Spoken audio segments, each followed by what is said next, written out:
Corona virus का नया variant Omicron जो WHO ने वेरिएंट ऑफ कंसर्न में डाला है, तो क्या हमें उससे डरना चाहिए या नहीं, उसके बारे में सही फैक्ट्स जानेंगे। तो वेलकम टू मौजे facts. Please like, subscribe, share and please press bell icon to get the future notifications. Thank you.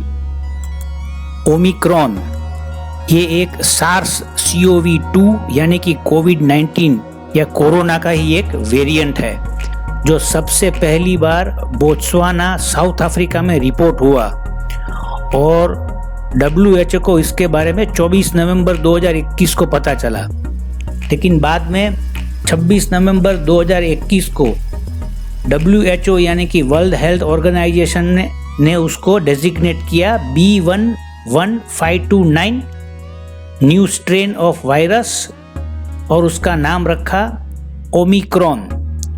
और ओमिक्रॉन का मतलब होता है 15th letter in Greek alphabet यानी 15वां अक्षर।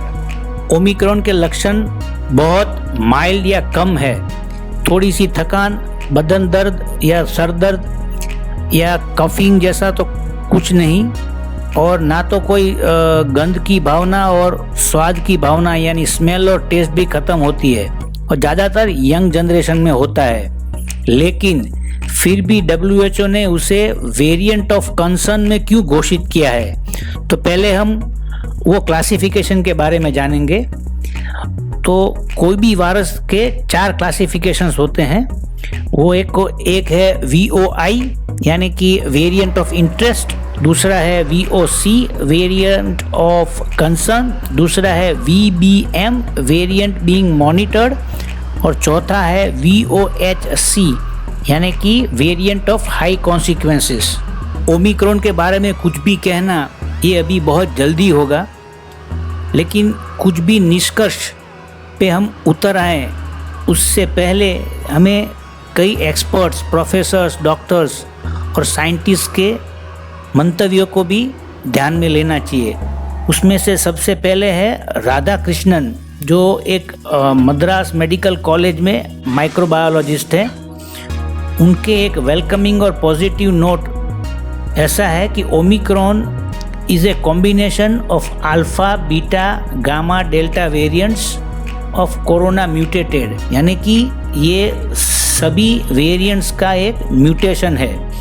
लेकिन ओमिक्रॉन उनके हिसाब से ब्लेसिंग इन डिस्गाइज है, यानी कि दुख के भेष में सुख की बात है कि ऐसे वेरिएंट्स माइल्ड इन्फेक्शन के साथ कॉमन कोल्ड की तरह रैपिडली फैलते हैं, और ये सबसे बड़ा इंडिकेशन है कि इस तरह की महामारी या पेंडेमिक का एंड होता है। एंथनी स्टीफन फोसाई, जो chief medical adviser to the president of USA है और एक फिजिशियन और एक साइंटिस्ट भी है इम्यूनोलॉजी के, उन्होंने भी सुझाया कि अर्ली इंडिकेटर्स ये बताते हैं कि ओमिक्रॉन ये कोई बदतर वायरस नहीं होगा जैसे कि हमने पहले देखे थे, और पॉसिबली ये सब माइल्डर होंगे, संभवित मामूली वायरस होगा और उसके सिम्टम्स भी बहुत माइल्ड होंगे।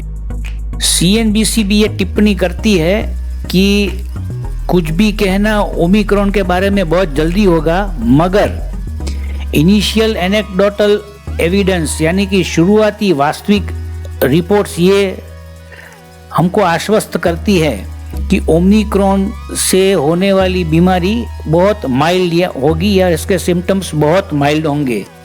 लेकिन साउथ अफ्रीकन डॉक्टर एंजेलिक कॉडजी, उन्होंने भी बताया कि उन्होंने जो भी केसेस सबसे पहले दुनिया में देखे वो सब माइल्ड डिजीज थे और सीवियर सिम्टम्स नहीं थे, और किसी का भी हॉस्पिटलाइजेशन या लो ऑक्सीजन लेवल नहीं देखा गया। फाइजर कंपनी के CEO एल्बर्ट बोर्ला मंगलवार को उन्होंने कहा कि ओमिक्रॉन वेरिएंट एक बहुत माइल्डर स्ट्रेन है दूसरे पहले वाले स्ट्रेन से, और लेकिन बहुत फास्ट फैलता है और भविष्य में उसके बहुत सारे म्यूटेशंस भी हमको देखने को मिल सकते हैं।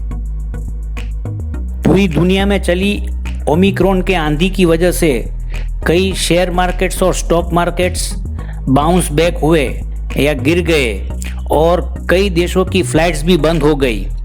लेकिन अगर हम जनरली देखें तो वायरस जो ज़्यादा जल्दी फैलते हैं, जो ज़्यादा ट्रांसमिसेबल है, वो कम घातक होते हैं, they are less deadly over the time. लेकिन यहाँ तक एक आदमी जिसने पहली बार ये वेरिएंट को स्पॉट किया था, उसने यहाँ तक बोल दिया कि क्या दुनिया इस ओमिक्रॉन के ऊपर ज़्यादा ओवर रिएक्ट नहीं कर रही। तो इसकी वजह से ओमिक्रॉन के अब तक के रिपोर्ट्स और एविडेंसेस पूरी दुनिया भर से मिले हैं, उससे तो ये लगता है कि ये इतना सीरियस नहीं है। तो फिर WHO ने, वर्ल्ड हेल्थ ऑर्गेनाइजेशन ने उसे VOC यानी कि गंभीर कैटेगरी में क्यों रखा है, वेरिएंट ऑफ कंसर्न में। तो इसका रीज़न ये है कि उसका एक एविडेंस है, that is increase in transmissibility, यानी कि वो पिछले वायरस डेल्टा से भी 7 या 8 गुना ज़्यादा ट्रांसमिसिबिलिटी है, यानी कि वो बहुत फास्ट फैलता है। उसी के कारण शायद WHO ने उसे वेरिएंट ऑफ कंसर्न में रखा होगा। कंक्लूजन में ये है कि ओमिक्रॉन के बारे में कुछ भी कहना बहुत जल्द होगा, इसलिए हमें कोविड गाइडलाइंस को फॉलो करना है और ध्यान रख के चलना है। यानी कि यही बात हुई, चेता नर सदा सुखी, यानी कि जो ध्यान रखेगा वो सुखी होगा। बस यही फिलहाल तो है। Thanks for watching. Like, subscribe, share and click notification bell. Thank you.